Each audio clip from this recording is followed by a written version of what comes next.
Bem, nós vamos nessa dinâmica de cultos que estamos fazendo, e mensagens e meditações da palavra de Deus.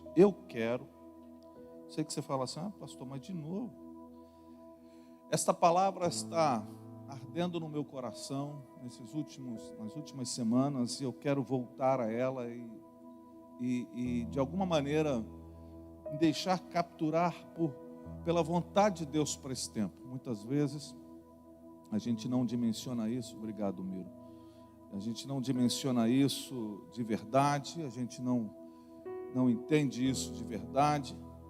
Deus não construiu essa situação, mas Ele quer, de alguma maneira, usar essa situação para a glória do nome dEle. E eu tenho entendido, meus irmãos, da parte de Deus, creio, sem nenhuma arrogância, entendido que esse é um tempo de oportunidades para a restauração do altar do Senhor. Isso eu tenho construído essa mensagem, conversado com os irmãos já algumas vezes, de maneira coletiva, como igreja, como Assembleia dos Santos, reconstruir o altar, repensar as maneiras, repensar aquilo que foi edificado como um hábito, como que foi construído como uma maneira correta. Eu creio que é tempo da gente restaurar o altar, do ponto de vista da coletividade, mas também do ponto de vista da individualidade. E mais uma vez eu vou retornar ao texto do primeiro livro dos Reis, capítulo 18, quando o profeta Elias então faz essa convocação e esse desafio aos profetas de Baal. E antes de orar, antes de dizer qualquer palavra para que houvesse resposta de Deus, o profeta então restaura o altar do Senhor que estava em ruínas. Está no versículo 30. E no versículo 31, há uma maneira como o profeta faz isso. Diz assim: depois apanhou 12 pedras, uma para cada tribo dos descendentes de Jacó, a quem a palavra do Senhor tinha sido dirigida, dizendo-lhe: seu nome será Israel. Bem,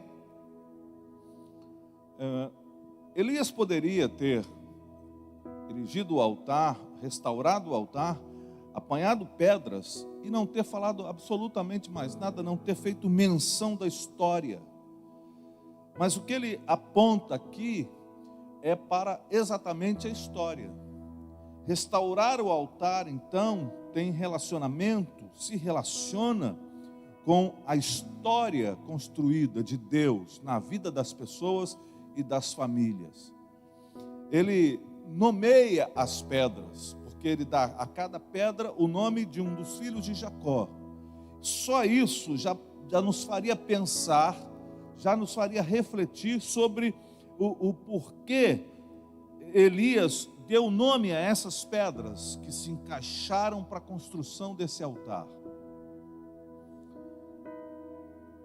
Só esse detalhe do nome dos filhos e da história já deveria nos prender. Mas o curioso é que quando menciona Jacó, menciona num dos episódios da vida de Jacó. Talvez eu nem chegue a ele hoje, talvez eu não consiga nem chegar a esse episódio da vida de Jacó, mas há uma menção extraordinária dizendo Jacó, os filhos de Jacó, a quem a palavra do Senhor havia sido dirigida, dizendo: seu nome será Israel. Uma menção a Peniel, ao encontro de Jacó com o anjo do Senhor, uma chamada teofania, manifestação do próprio Deus ali naquele ambiente, naquele vale. E o que acontece é que Jacó tem uma experiência transformadora, porque Deus mudou o nome de Jacó para Israel.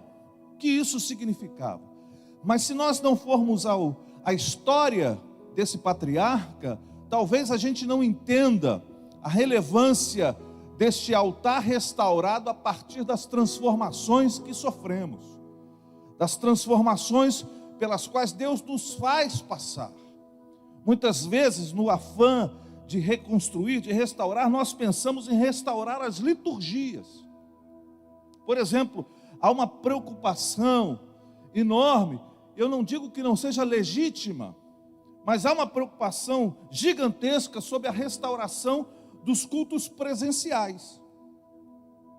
Vamos nos encontrar novamente. Isso vai ser, claro que eu sei que isso vai ser maravilhoso, claro que eu sei que isso vai ser um momento de grande alegria. A gente vai ter até que se segurar, porque tem gente que a gente tem saudade, quer abraçar e não vai poder muito. Mas no afã de restaurar, nós podemos restaurar coisas que na verdade não têm tanto significado efetivo. A gente pode querer restaurar algumas coisas e entender que isso é que é a restauração. A restauração do altar tem a ver com as transformações efetivas da nossa vida. O que Deus está fazendo na sua vida nessa quarentena, meu irmão?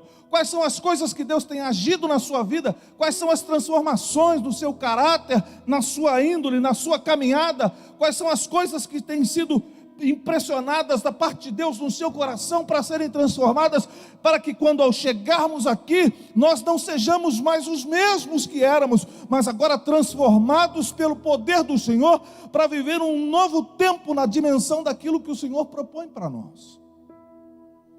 Muitas vezes nós pensamos na restauração como apenas uma reforma. Vamos reformar aqui umas coisas. Restauração tem muito mais a ver em trazer a forma original, em voltar aquilo que era o projeto de Deus, em pensar aquilo que Deus desejava que acontecesse para o culto do nome dele. E Elias então faz um apanhado das pedras, nomeia essas pedras e traz essas pedras à lembrança de Peniel, na vida de Jacó, no lugar onde ele foi transformado, no lugar onde seu nome foi transformado, porque ele muda também de atitude. Mas talvez eu não consiga chegar até esse episódio. Eu convido você a, na sequência, no próximo domingo, querendo Deus, a gente possa estar mencionando. Mas eu quero trazer para você hoje, pensar nisso, nessa restauração que mexe com a nossa história, nessa restauração que nos impulsiona a olhar para dentro de nós. Por que Elias está pegando essas pedras e dando nomes aos filhos de Jacó? Por que ele menciona Peniel? Talvez as pessoas que estavam ali no entorno, por que ele está fazendo isso? Talvez você se pergunte, por que Deus me permitiu passar por esse momento? Por que Deus não poupou a sua igreja desse momento? Por que a gente não foi, de alguma forma, vacinado contra esse? A gente podia dizer, imagine os irmãos, uma notícia estampada, ou então nos jornais nacionais aí, de todas as redes de televisão, a mensagem assim, por estranho que possa parecer, nenhum discípulo de Jesus, nenhum cristão, nenhum evangélico foi atingido pelo vírus. Já pensou o que aconteceria? As pessoas seriam correndo, agora eu só quero Jesus, quero Jesus, quero Jesus. Por que Deus não faz essas coisas? Deus não está atrás de ser noticiado. Deus deseja ser adorado, não pelo seu poder de fazer as coisas, mas por quem Ele é. E a gente só adora a Deus por quem Ele é, quando o nosso caráter é transformado, e não quando a gente vive experiências das bênçãos do Senhor na nossa vida. E essa história vai remontar a uma história de transformação, que já começa antes do seu nascimento. E eu quero ir com vocês até onde eu possa, mas para trazer uma reflexão a cada um de nós. Vamos ao livro do Gênesis, que não é só o livro dos inícios, mas também o livro dos princípios. Princípios que norteiam, que constituem-se nas pedras pedras extraordinárias, onde nós podemos construir e restaurar o altar do Senhor. Princípios que vão nortear a nossa vida. Muitas vezes, quando a gente entende o livro de Gênesis só como o livro dos inícios, nós podemos, a partir dessa reflexão, entender que Deus estava contando uma história para a gente, a partir de Moisés. Mas, quando a gente entende como o livro dos princípios, nós vamos percebendo valores eternos e significativos inseridos nessas histórias que devem nortear a nossa vida, devem fazer a gente refletir, devem fazer a gente pensar sobre como é que está a minha relação com o Senhor, porque senão nós vamos nos desgastando nos inúmeros detalhes de uma vida religiosa, mas não atingimos o cerne do que Deus quer para a nossa vida. Então vamos ao texto, e eu vou caminhar com vocês até onde for possível nessa manhã, sem enfadá-los, até porque sei que no ambiente de internet nem sempre é possível manter tanta atenção, então eu não quero ir longe, mas nós vamos compartimentar essa palavra e vamos atingir o nosso objetivo na nossa reflexão, mesmo que isso demore alguns domingos para que a gente aconteça, mesmo que a gente invada os domingos presenciais, porque agora só temos mais um na frente, que será online completamente, depois eles serão híbridos, não é? Online e presencial, e nós vamos tocando, vamos ver o que Deus quer falar conosco. O mais importante daquilo que eu quero falar, é o que Deus quer falar, e mais importante simplesmente daquilo que Deus quer falar, é se eu quero ouvir e praticar aquilo que Deus está me ensinando. Vamos lá, versículo 19 do capítulo 25 de Gênesis.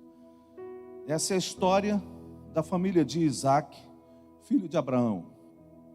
Abraão gerou Isaac, o qual aos 40 anos se casou com Rebeca, filha de Betuel, o arameu de Padã-Arã, irmã de Labão, também arameu. Isaac orou ao Senhor em favor de sua mulher, porque era estéril. O Senhor respondeu à sua oração e Rebeca, sua mulher, engravidou. Até aqui por enquanto.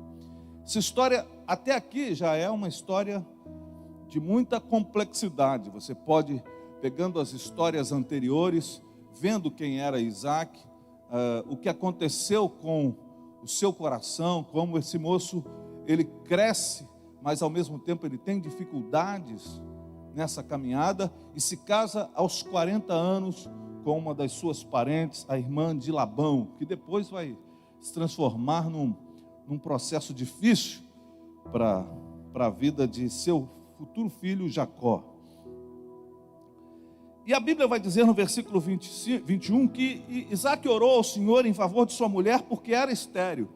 É curioso como essas histórias de esterilidade no povo de Deus são repetidas, são constantes. Parece que Deus deseja de fato fazer alguma coisa para lembrar as pessoas que Ele é o Deus que quer gerar em nós e a partir de nós coisas que vão fazer diferença. Não simplesmente aquilo que a gente pode gerar por nossa força, não simplesmente aquilo que a gente pode gerar pela nossa capacidade, não simplesmente aquilo que a gente pode gerar pela nossa competência, pela nossa inteligência, mas parece nessas histórias que Deus está dizendo, não será simplesmente alguma coisa gerada de você, mas será também gerada a partir de um milagre, de uma intervenção divina, e a gente precisa prestar atenção nessas coisas que Deus quer gerar, não só que eu gere, mas que Ele e eu, nós, todos nós geremos juntos, e eu creio que Deus nesse tempo está querendo gerar dentro de nós, dentro do seio da igreja, alguma coisa poderosa sobre restauração, sobre alguma coisa que Ele quer trazer de volta ao coração, ao seio da igreja, para que a gente viva a igreja que Ele deseja que nós sejamos nesse tempo em que vivemos nesse país. Deus está querendo gerar, e muitas vezes, Ele nessas histórias, se Isaac se casasse com Rebeca e gerasse logo filhos, olha, são filhos deles, não houve intervenção de Deus, mas Deus interveio de maneira poderosa. Mas quando a gente lê isso aqui, Isaac orou por sua mulher e ela engravidou. Então vai ser rapidinho isso aí, isso aqui, orou, teve relações sexuais e ela gerou o filho. Mas não foi isso que aconteceu. Não foi isso. Vamos continuar no texto. Rebeca, sua mulher, engravidou. 22. Os meninos se empurravam dentro dela, pelo que disse: por que está me acontecendo isso? Foi então consultar o Senhor. Disse-lhe o Senhor: 2 nações estão em seu ventre. Já desde as suas entranhas, 2 povos se separarão. Um deles será mais forte que o outro, mas o mais velho servirá ao mais novo. Ao chegar a época de dar à luz, confirmou-se que havia gêmeos em seu ventre. O primeiro a sair era ruivo, e todo o seu corpo era como um manto de pelos. Por isso deram o seu nome de Esaú, vermelho, Edom. Depois saiu seu irmão, presta atenção no porquê Jacó tem esse nome, com a mão agarrada no calcanhar de Esaú. Nasce uma criança e a outra vem logo após com a mão agarrada no calcanhar. Por isso o nome Jacó, suplantador, aquele que quer puxar, ganhar, conquistar, mas usando maneiras, hábitos, coisas que nem sempre são legítimas do ponto de vista daquilo que vamos conhecendo na história. Mas há uma frase aqui que fica esquecida no meio dessa história, no final desse versículo. Depois saiu seu irmão com uma mão agarrada no calcanhar de Esaú, pelo que lhe deram o nome de Jacó. Tinha Isaac 60 anos de idade quando Rebeca os deu à luz. Vamos ver. Então vamos parar. Porque quando a gente lê um verso, parece assim, que Isaac casa-se com Rebeca, naquela festa. Há umas certas coisas que você pode ler no livro de Gênesis também, sobre a relação de Isaac com sua mãe, o apego e toda essa história que bloqueia de certa forma Isaac. E depois você vai prosseguindo e a gente vai ver Isaac então orando por sua mulher, e o texto diz: orou e engravidou. Só que esse engravidamento durou 20 anos. 20 anos para acontecer. Por 20 anos. Não é que Isaac orou uma vez e foi para a galera, foi curtir os filhos. Ele orou por 20 anos para que a sua mulher pudesse engravidar. Isso aqui já deveria fazer a gente parar e refletir. Só isso aqui já deveria fazer a gente perceber que há aqui alguma coisa importante na nossa decisão de restauração do altar. O Senhor respondeu à sua oração, diz os versos anteriores.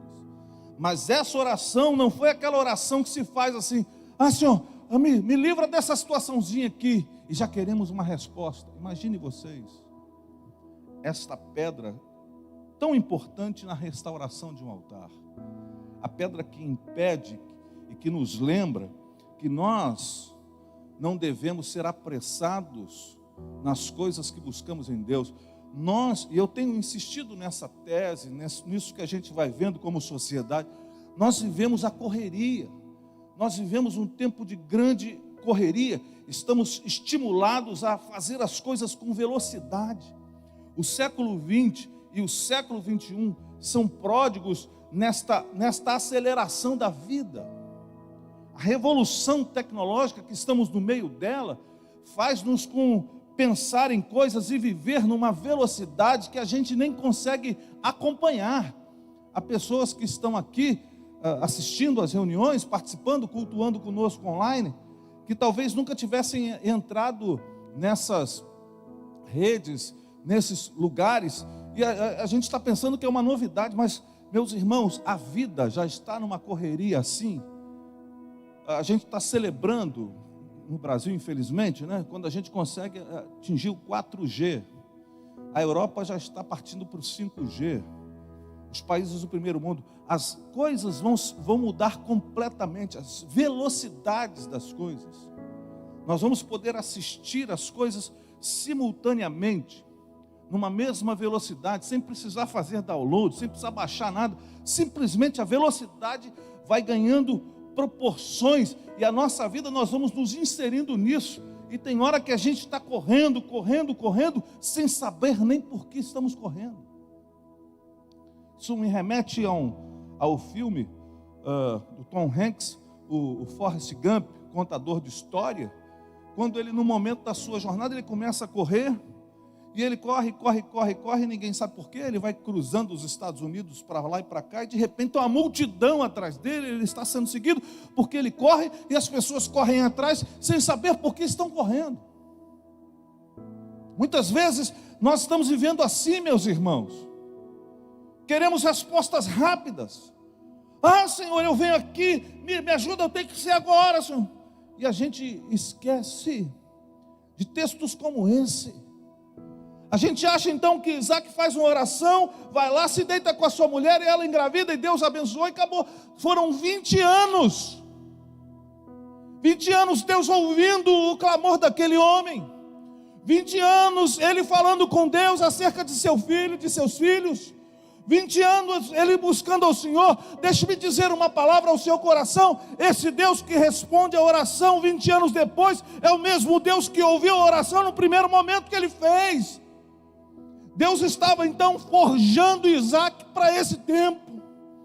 Muitas vezes você pensa que Deus não está olhando, que Deus não está cuidando, que Deus não está tomando conta. Deus está forjando você, a mim, a todos nós, para viver aquilo que Ele tem. Mas eu preciso entender os processos do Senhor na minha vida. E nessa manhã eu queria me ater a isso, a esse tempo de espera, antes mesmo de Jacó nascer. E Jacó nasce segurando o calcanhar de Esaú, por isso recebe esse nome. E a sua história vai se desdobrando a partir disso que acontece. Nós vamos desdobrar essa história. Vamos chegar lá em Peniel. Não meticulosamente, mas vamos chegar nesse momento. Mas eu queria convidar você nessa manhã de domingo a pensar que nós precisamos ser mais perseverantes. Deus está nos chamando para perseverança. Deus está nos chamando não só para sermos insistentes, mas perseverantes, para ser pessoas que de fato colocam as coisas diante do Senhor. Vocês terem ideia, meus irmãos, do que eu estou falando, porque quando eu falo 20 anos, pode parecer qualquer coisa muito simples. Para vocês terem ideia, nesse período da igreja nossa aqui, nossa igreja vai fazer agora, em dezembro próximo, sim, aí ela vai fazer 20 anos. Olha quantas coisas já aconteceram. Quantas coisas. Não, até me engano. Porque esse tempo de pandemia a gente se engana com o tempo. Nós vamos fazer ainda 19 anos no próximo dezembro. E olha quantas coisas já aconteceram. Quantas crianças nós já consagramos, quantos casamentos já fizemos, quantas pessoas já foram salvas, quantas igrejas já começaram a partir da gente, quantas transformações, quanto tempo. Mas a gente lê de um versículo para outro, parece que é assim, rapidinho. E a gente acha então que a nossa oração da semana passada não foi atendida. Será que Deus não ouviu? Será que Ele não me ama? Meus irmãos, esse é o jeito dessa geração. Uma geração fast food, que a comida tem que ser rápida. Uma geração de fralda descartável, porque não quer gastar e investir tempo em lavar as fraldas. Não é que é ruim não, mas é que a gente quer fazer as coisas muito rápidas. Uma geração micro-ondas. Todas as casas agora, imagine a diferença, né? as casas, uma pessoa que está vivendo lá a sua vida com fogão a lenha. Tem que ir lá pegar lenha para buscar, para acender o fogo. E acender o fogo do fogão a lenha não é assim, uma coisa assim, vira aí o clique e liga rapidinho. Não, é um processo. E da geração do século XX para a geração do século XXI, tudo nós queremos velocidade, pressa, rapidez. E nós queremos também um Deus rápido, um Deus fast food, um Deus micro-ondas.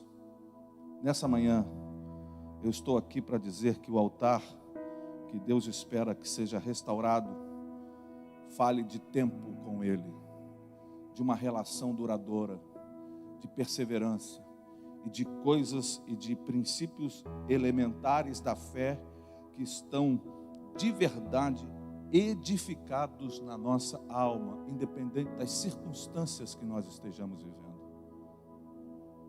Deus não deixou de te amar, nem de te ouvir, porque você parece que não recebeu aquilo que Ele prometeu. Mas, Senhor, está demorando muito. Calma, irmão.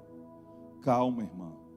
O que nós precisamos é crer que Ele está nos ouvindo, que Ele está cuidando de tudo, que Ele está fazendo o melhor pela vida de cada um de nós.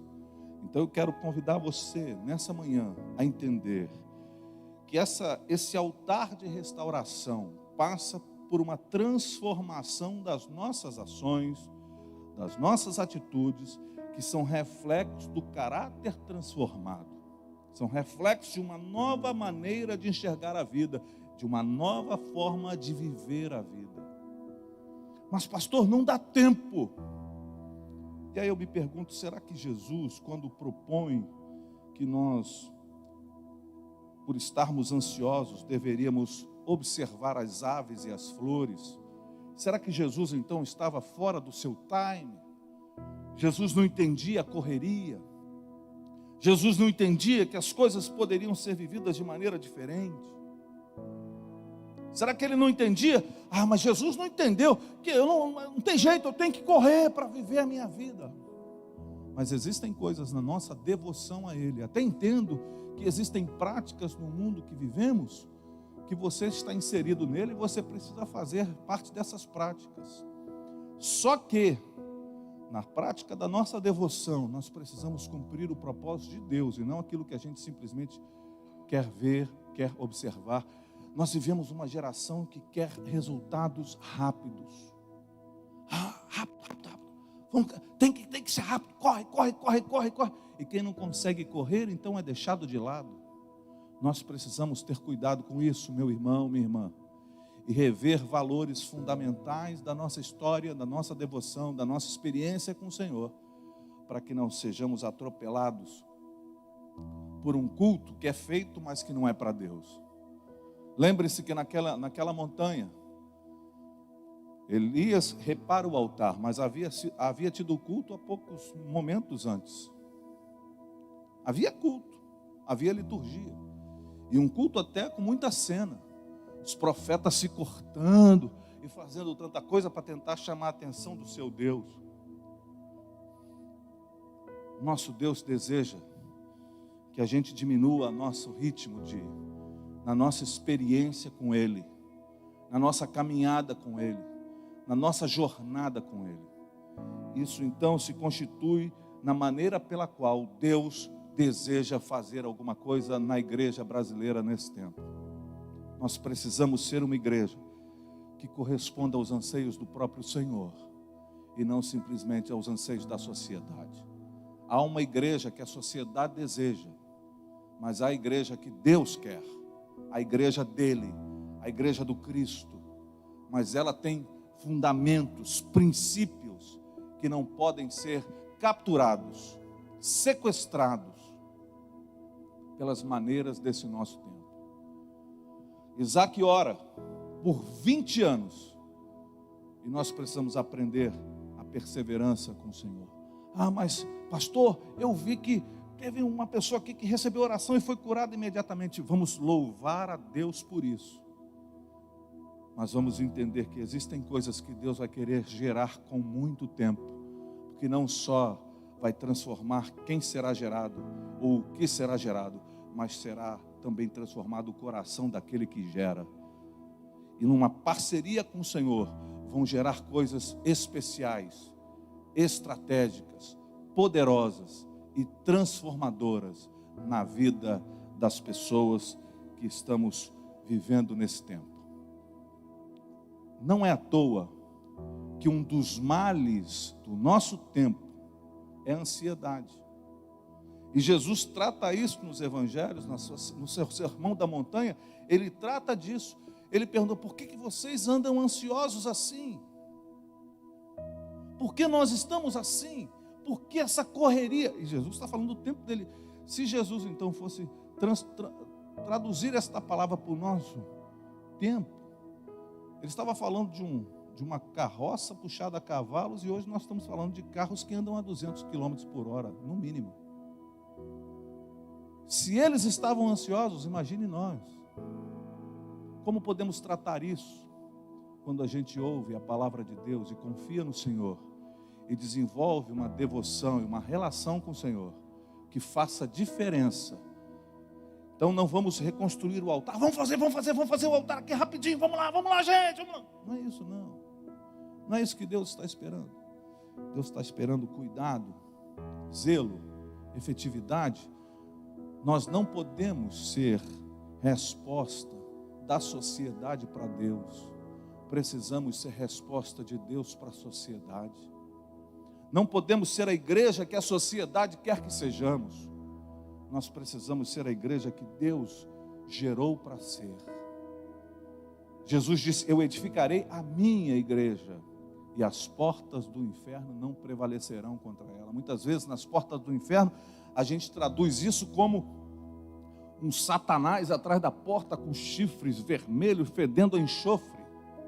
Mas muitas vezes as portas do inferno vão tratar de maneiras, de modismos, de hábitos, de coisas que essa sociedade tenta impor, segurando a porta, e nós, como uma maneira diferente, vamos arrombar esta porta a partir dos princípios da palavra de Deus para a nossa vida. Entenda isso, meu irmão. Deus está nos chamando para a restauração do altar, mas não para uma reconstrução rápida de qualquer maneira, não para fazermos um cenário. Quando se vai fazer um filme, uma novela, se constrói uma cidade-cenário, mas que não tem estrutura atrás. Muitas vezes é só uma capa. Deus não quer que a gente construa uma capa. Deus deseja que a gente construa alguma coisa estruturada, para vivermos aquilo que Ele deseja para nós, e isso reflita na nossa vida, e escorra para a vida desta sociedade que precisa urgentemente de um encontro e uma relação profunda com Deus.